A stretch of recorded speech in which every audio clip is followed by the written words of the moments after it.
problem with the term design policy is that, much like the word design, it has multiple different meanings, and people use them interchangeably without really specifying which one it is they're talking about. Yeah, and that's particularly a problem, I think, when industry tries to communicate its ideas to government, and it says we need a design strategy or we need design policy, because they might mean, like you say, any number of things. And one thing particularly they might mean is that they want more support for them as an industry. Yeah. So I mean that's probably the primary thing you might be talking about when you say design policy is sector-specific industrial policy, basically, that things that enable the design industry to continue to flourish and grow. Yeah.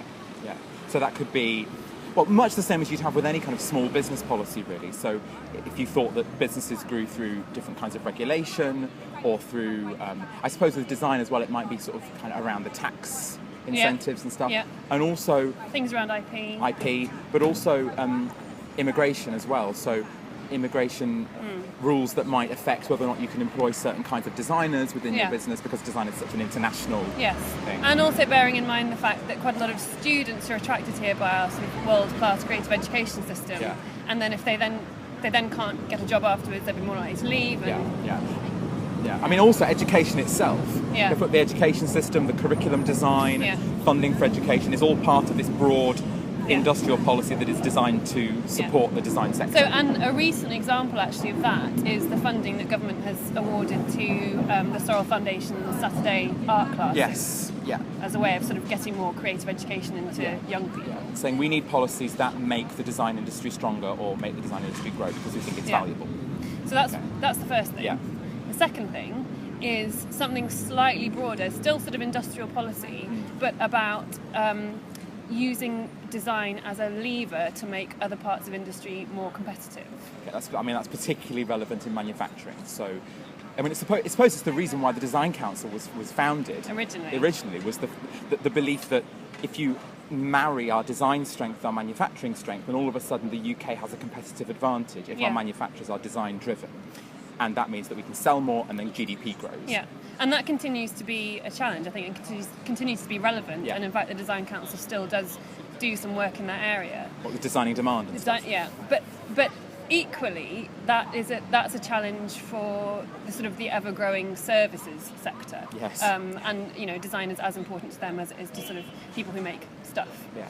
So it's policies that try and get more design into various businesses. So that could be through, you could have a particular kind of tax breaks around using design. So if design was included as a kind of R&D spend, tax break for tax credit, for example. Yeah. And we also you'd also talk about the technology innovation centres now termed catapults in that way. Yes. Particularly if they have sort of design embedded in them as a way that you commercialise sort of innovation and ideas that spring from an academic context. Yeah, absolutely.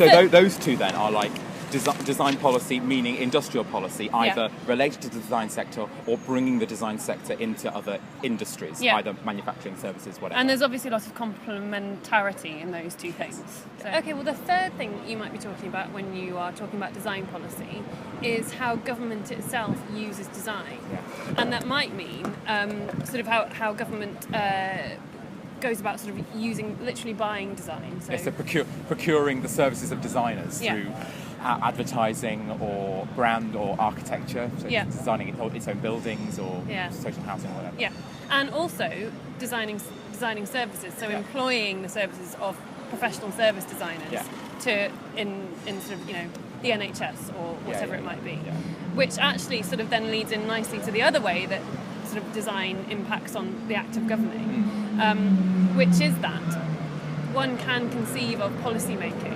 and the act of governing as an act of designing, of sort of designing how we live our lives. But I don't think it's often considered as a design process, or at least there aren't the mechanisms within government and within the civil service to go through the stages of a design process like you would do somewhere else. But actually it might be quite good if civil servants were more clued in with the design process. Yeah. I mean, I know the design council are doing some projects around educating. With different departments, yes, and sort of educating civil servants. Yeah. But and so that's the thing. Importantly, it doesn't necessarily mean always employing a designer. Yeah. It means bringing some of those skills in sort of internally into government. Yeah, and probably changing some structures around as well, so that you can bring in design processes like, well, just being a bit more testy, I suppose. And they have already started to do this with the Behavioural Insight team in the Cabinet Office, which is Yeah. all about getting to understand sort of systems and users much better, and what sort of prompts particular behaviours. And with the Government Digital Service, which is being sort of rolled out and sort of built totally on some very sound design principles. I mean, the question is, though, if you conceive of policy making as a design process, then all of a sudden it becomes, in a way, kind of more rational and slightly less political. Potentially. Yes.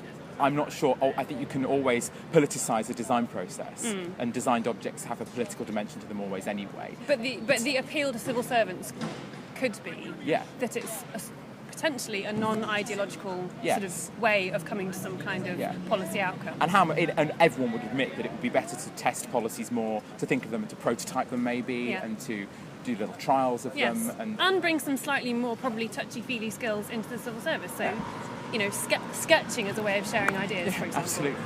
And then I think the fourth thing that you might be talking about, which is a fairly new, slightly nebulous area still, is the idea of design in sort of social innovation.